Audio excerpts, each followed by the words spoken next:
अब हम जानेंगे डायमेंशन के बारे में। हम पहले से क्या जानते हैं, जो ड्राइव्ड क्वांटिटीज है वो डिपेंडेड होते हैं फंडामेंटल क्वांटिटीज में। तो जब हम किसी ड्राइव क्वांटिटी को फंडामेंटल क्वांटिटीज के टर्म में लिखते हैं तो उसे हम डायमेंशन कहते हैं।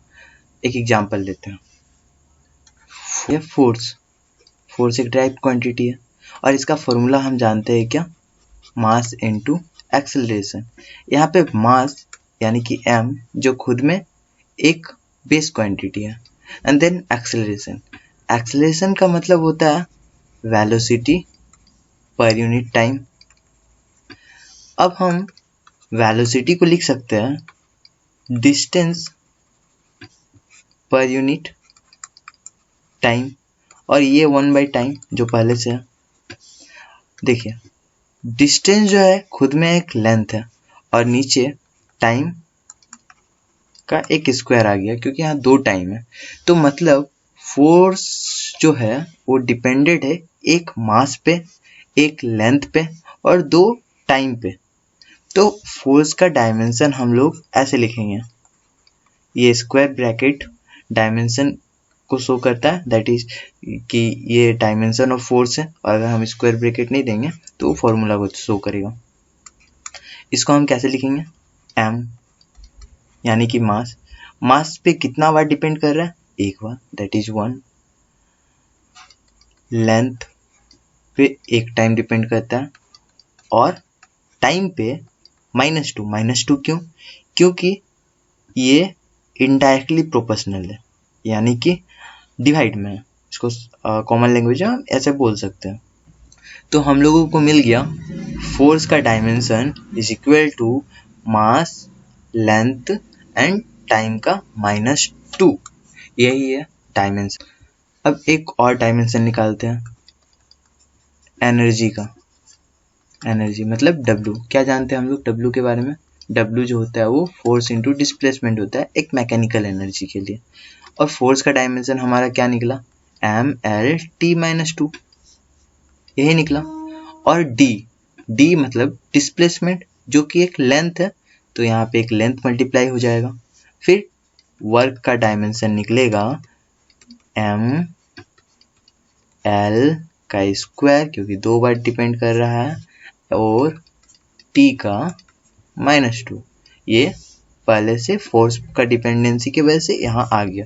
तो यहाँ से हम लोगों को W यानी कि एनर्जी का डायमेंशन मिल गया।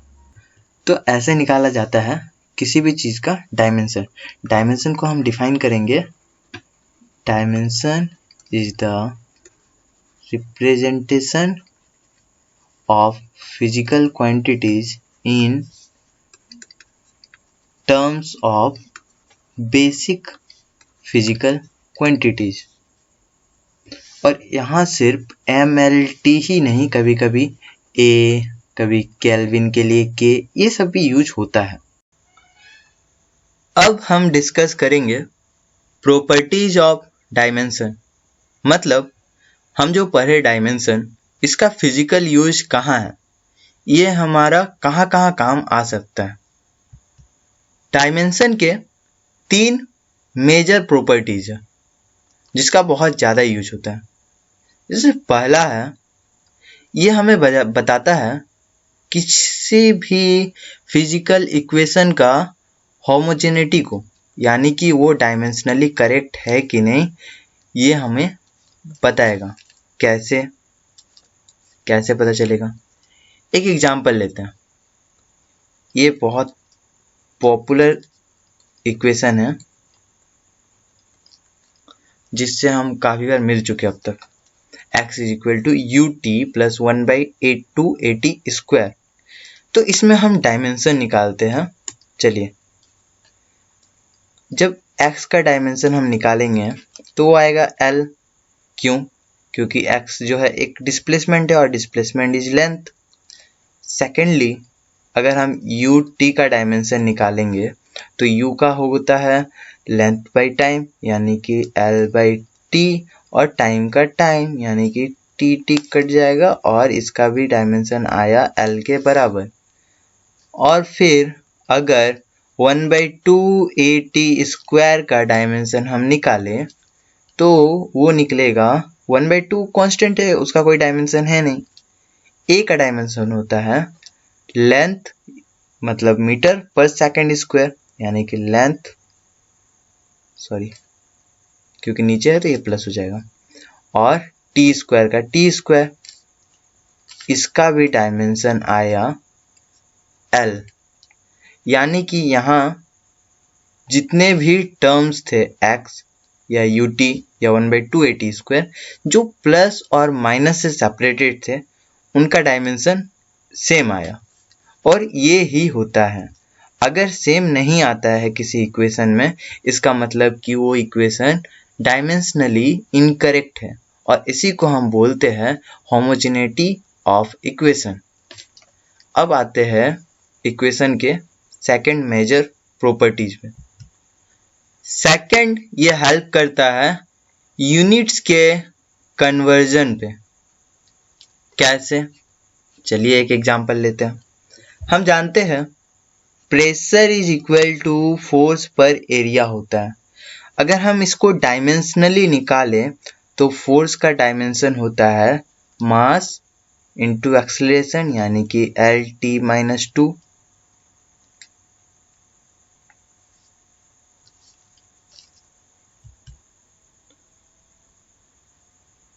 MLT-2 फोर्स का डायमेंशन, और एरिया का डायमेंशन होता है L²। तो अगर डायमेंशनली निकाला जाए तो प्रेशर का डायमेंशन होना चाहिए metre L-1 T-2, sorry metre नहीं, मास का 1। अब हम क्या जानते हैं, प्रेशर का यूनिट होता है पास्कल, मास का यूनिट होता है केजी, लेंथ का यूनिट होता है मीटर, और टाइम का यूनिट होता है सेकंड। यह ऐसा यूनिट का डिस्कशन हो रहा है। मतलब 1 pascal is equal to 1 kg per metre per second square. ये हेल्प करता है हमारे इस तरह से कन्वर्जन पे। अब आते हैं तीसरे एप्लीकेशन में। डायमेंशन हमें कभी कभी यूनिट्स का प्रेडिक्शन करने में हेल्प करता है, और ये भी बताने में हेल्प करता है कि डायमेंशन का तीसरा एप्लीकेशन है, ये हेल्प करता है हमें किसी भी यूनिट को प्रेडिक्ट करने में और साथ ही उसका डिपेंडेंसी जानने में। मतलब मान लीजिए कि एक यूनिट है हमारे पास टाइम, और हमें जानना है कि टाइम कैसे डिपेंड करता है वेलोसिटी पे, ग्रेविटेशनल एक्सेलरेशन पे और मास पे। तो हम कैसे निकालेंगे? तो चलिए हम लोग इसका बनाते हैं। टाइम का डायमेंशन क्या होता है? टी।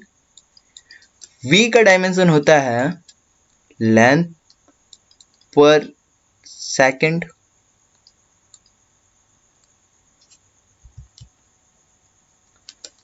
जी का डायमेंशन होता है लेंथ पर सेकंड स्क्वायर, और एम का डायमेंशन एम ही होता है।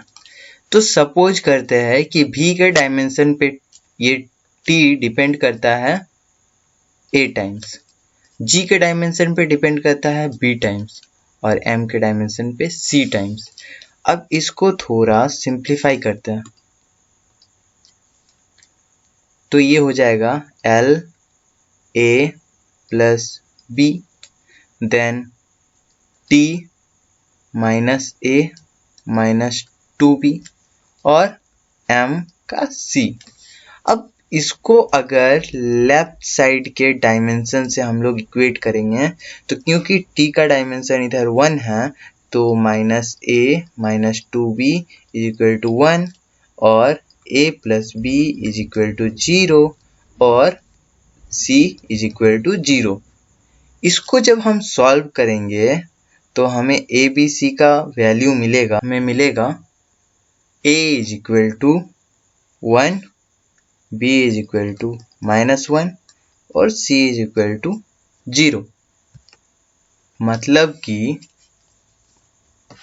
t का डायमेंशन और t डिपेंड करता है v पे 1 टाइम्स, g पे -1 टाइम और m पे 0 टाइम्स। ये है डिपेंडेंसी t का इन फिजिकल क्वांटिटीज पे। ये हमें बताता है डायमेंशन। अब चलिए डायमेंशन के एक लिमिटेशन पे डिस्कशन करते हैं। मतलब डायमेंशनली इतना हेल्प तो करता है, पर हर चीज का जैसे डिसएडवांटेज होता है वैसे इसका भी एक लिमिटेशन है जहां ये हेल्प नहीं कर पाता। कहाँ पे? देखिए, हम एक इक्वेशन पढ़े x is equal to ut plus 1/2 at square. यहाँ पे प्रेजेंट था 1/2, लेकिन डायमेंशन इस 1/2 से डील नहीं किया। यानी कि डायमेंशन किसी भी डायमेंशनलेस क्वांटिटी, चाहे वो कोई कांस्टेंट हो या फिर कोई रेशियो, उससे डील नहीं कर पाता है।